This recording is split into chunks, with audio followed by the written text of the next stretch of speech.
Uma vez, num discurso de uma conferência, eu vi o presidente Monson falando que quando ele lia as escrituras, ele ficava imaginando aquela cena de Jesus Cristo andando, né, as cabras, os cordeiros andando ao redor, crianças passando, aquele vilarejo, ele ficava imaginando o som que estava tendo ali naquele local, né? Então, aquilo me marcou bastante, porque eu achei bem interessante. Muitas vezes a gente está lendo as escrituras como se estivesse mesmo em 2023, né, em Carapicuíba, mas ela foi escrita lá em Jerusalém, né, naquele meio, para aquelas pessoas entenderem o que estava sendo explicado. Né.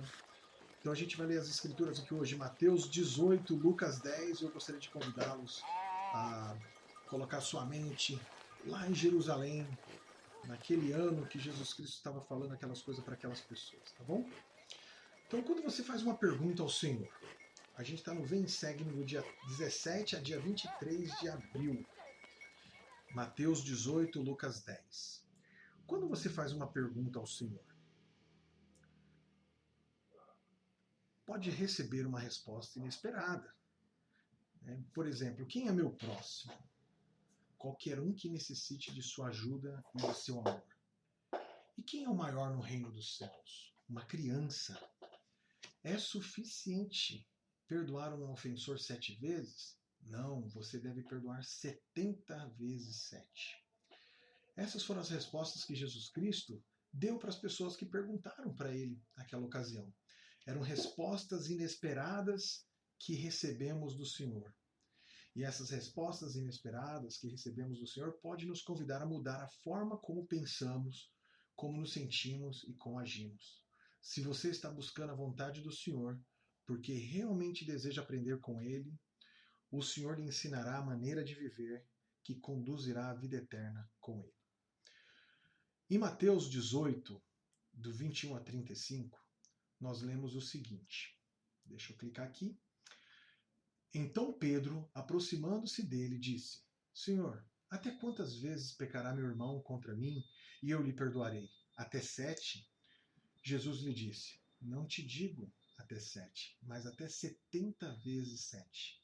Por isso o reino dos céus pode comparar-se a um certo rei que quis ajustar contas com seus servos.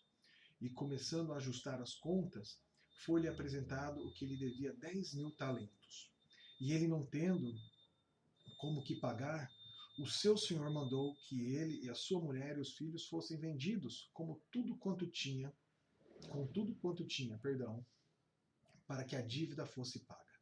Então aquele servo, prostando-se, o adorava, dizendo: Senhor, se paciente para comigo, e tudo te pagarei. Então o senhor daquele servo, movido de íntima compaixão, soltou e perdoou-lhe a dívida. Saindo, porém, aquele servo encontrou um dos seus conservos, que lhe devia 100 denários, e lançando mão dele, sufocava-o, dizendo: Paga-me o que me deves. Então o seu conservo, prostando-se aos seus pés, rogava-lhe, dizendo: Sê paciente para comigo, e tudo te pagarei. E ele, porém, não quis, antes foi e o lançou na prisão até que pagasse a dívida. Vendo, pois, os seus conservos o que acontecia, contristaram-se muito, e foram declarar ao seu senhor tudo o que se passara. Então o seu senhor, chamando-o à sua presença, disse: Servo malvado, perdoei-te toda aquela dívida porque me suplicastes. Não devias tu igualmente ter compaixão do teu companheiro, como eu também tive misericórdia de ti? E indignado, o Senhor o entregou aos atormentadores, até que pagasse tudo o que devia. Assim vos fará também o meu Pai Celestial, se de coração não perdoardes cada um a seu irmão as suas ofensas. Esta foi a resposta que Jesus Cristo ensinou a Pedro naquele dia, e ela serve para nós também. A sugestão de Pedro de que poderia perdoar alguém 7 vezes pode até parecer generosa, mas Jesus ensinou uma lei maior. Sua resposta: não te digo até 7, mas até 70 vezes 7. Estava ensinando não a respeito de números, mas sim ensinava a desenvolver uma atitude cristã de perdoar. ao ler a parábola do servo incompassivo, pondere sobre as ocasiões em que você sentiu a misericórdia e a compaixão de Deus. Existe alguém que necessita sentir a sua misericórdia e compaixão? O elder David E. Sorensen, ele deu esta importante advertência. Abre aspas. Embora devamos perdoar uma pessoa que nos prejudicou, devemos ainda assim trabalhar construtivamente para impedir que a injúria se repita.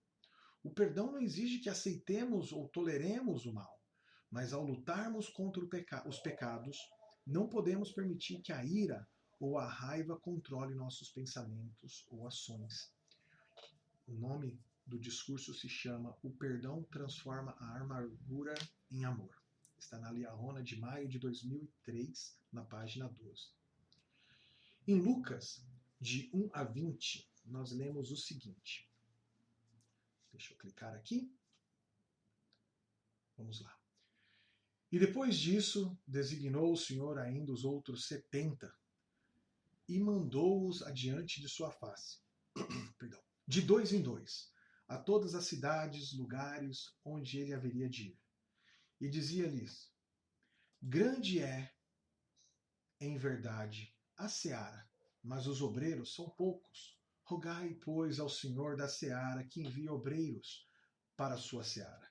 Ide, eis que vos mando como cordeiros para o meio de lobos. Não leveis bolsa, nem alforge, nem sandálias, e a ninguém saudeis pelo caminho.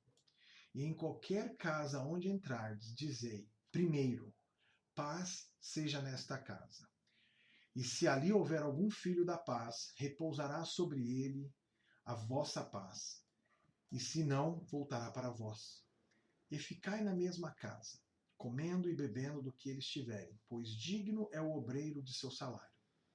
Não andeis de casa em casa, e em qualquer cidade em que entrardes e vos receberem, comei do que puserem diante de vós. E curai os enfermos que nela houver. E dizei-lhes, é chegado a vós o reino de Deus. Mas em qualquer cidade em que entrardes e não vos receberem, saindo por suas ruas, dizei, até o pó que da vossa cidade nos pegou, sacudimos sobre vós. Sabei todavia, isto, que já o reino de Deus é chegado a vós. E digo-vos que mais tolerância haverá naquele dia para Sodoma do que para aquela cidade. Ai de ti, Corazim! Ai de ti, Betsaida! Porque em Tiro e em Sidom se fizeram maravilhas que em vós foram feitas. Já há muitas assentadas em pano de saco e cinza se teriam arrependido. Portanto, para Tiro e Sidom será mais tolerável no dia do juízo do que para vós. E tu, Cafarnaum, que estás levantado até o céu, até o inferno será abatida. Quem vos ouve a vós, a mim me ouve, e quem vos rejeita a vós, a mim me rejeita. E quem a mim me rejeita, rejeita aquele que me enviou. E voltaram 70 com alegria, dizendo, Senhor, em teu nome até os demônios nos sujeitam. E disse, eu vi Satanás como um raio cair do céu. Eis que vos dou poder para pisar serpentes e escorpiões, e toda a força do inimigo, e nada vos fará dano algum. Mas não vos alegreis, porque isso que se vos sujeitem aos espíritos. Alegrai-vos antes por estarem os vossos nomes escritos no céu. Então, nessa pequena parte, o Senhor, seguindo o modelo estabelecido nos tempos do Velho Testamento, ele designou ainda outros 70, além dos seus 12 apóstolos, para testificar dele, pregar seu evangelho e auxiliá-lo em sua obra. Esse modelo continua na Igreja Restaurada. Os 70 são chamados para auxiliar os 12 apóstolos em sua missão como testemunhas especiais de Jesus Cristo em todo o mundo. Deixa eu ver como está o nosso tempo. Já passamos de 10 minutinhos, quase 10 minutinhos. Então, vamos pegar mais um trechinho aqui, tá? Esse trechinho aqui agora é de Lucas 10, 25 a 37. E eis que vos levantou um certo doutor da lei, tentando, dizendo, Mestre, que farei para herdar a vida eterna? E ele lhe disse, que está escrito na lei? Como lês? E respondendo ele disse, amarás o Senhor teu Deus de todo o teu coração e de toda a tua alma, e de todas as tuas forças, e de todo o teu entendimento, e ao teu próximo como a ti mesmo. E disse, respondeste bem, faze isto e viverás. Ele, porém, querendo justificar a si mesmo, disse a Jesus, quem é meu próximo? E respondendo Jesus, disse, desce um homem de Jerusalém para Jericó, e caiu nas mãos de salteadores, os quais os despojaram, e espancando-se retiraram, deixando-o meio morto.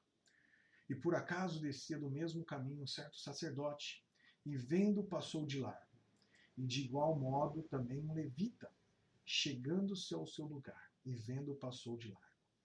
Porém um certo samaritano, que ia de viagem, chegou ao pé dele, e vendo moveu-se de íntima compaixão. E aproximando-se atou as feridas, deitando-lhes azeite e vinho. E pondo sobre sua cavalgadura, levou-o para uma estalagem, e cuidou dele. E partindo, no outro dia, tirou 2 denários, e deu aos hospedeiros, e disse, cuida dele, e tudo que gastares a mais, eu te pagarei quando voltar. Qual, pois, desses 3 te parece que foi o próximo daquele que caiu nas mãos dos salteadores? E ele disse, o que usou de misericórdia para com ele. Disse, pois, Jesus, vai e faze da mesma maneira. Para obter a vida eterna, eu devo amar a Deus e a meu próximo como a mim mesmo. É proveitoso lembrar que a parábola do bom samaritano foi a maneira que Jesus usou para responder às perguntas: o que farei para herdar a vida eterna? E quem é o meu próximo? Ao ler essa parábola, tenha em mente essas seguintes perguntas. Que respostas você encontrou? Nos dias de Jesus, a animosidade entre os judeus e os samaritanos se arrastava por séculos. Os samaritanos eram descendentes dos judeus que viviam em Samaria, os que haviam constituído casamento com gentios. Os judeus sentiam que os samaritanos tinham se corrompido por sua associação com os gentios e haviam entrado em apostasia. Os judeus eram capazes de desviar quilômetros de seu caminho para evitar passar por Samaria. Por que você acha que o Salvador escolheu um samaritano, alguém que era odiado pelos judeus, como exemplo de compaixão e amor ao próximo? O que essa parábola inspira você a fazer? Essas são as perguntas que tem aqui no Vem Segue-me, que são muito boas para a gente ponderar. Bom, meus queridos, tem muita coisa para a gente ver aqui. O tempo já está acabando, mas eu gostaria de convidá-los para que vocês possam ler Mateus 18, principalmente o comecinho de Mateus 18. Ele vai falar sobre as criancinhas, quando perguntam para ele quem é o maior no reino dos céus. A gente está vivendo uns momentos difíceis, onde criancinhas são atacadas em escolas. O Senhor tem uma resposta muito consoladora lá em Mateus 18. Gostaria de convidar vocês para ouvir